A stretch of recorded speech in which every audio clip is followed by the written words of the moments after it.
about Antarctica? There's nothing there. So if you want to go see the emperor penguins or all of the wildlife that is available, you can't go to the interior of Antarctica, which is where we were. Wow.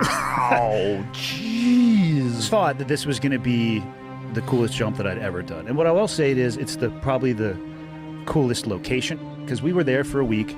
We did our first jump the day after we got there, and then we did the final jump the day that we left. But it's a camp, the company called ALE, Antarctic Logistics and Exploration. And it's a full-on camp.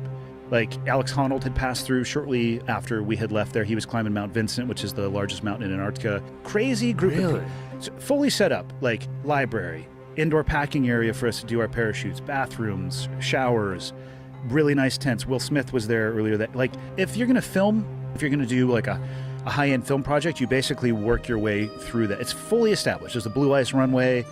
We flew in on a 757 runway made of like blue ice. The runway you land on is straight fucking ice. It's a chartered 757 through Icelandic Air. Holy shit, you just land on ice? Straight up blue ice. What the fuck? That's what it is. So that's the Russian plane that actually landed while we were there. I got a killer GoPro shot. That's the camp.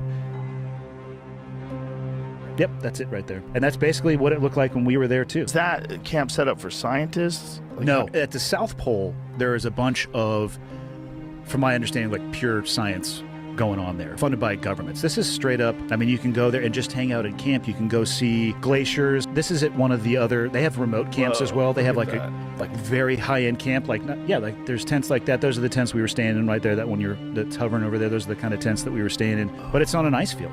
There's no insects. There's no wildlife. The sun doesn't go down.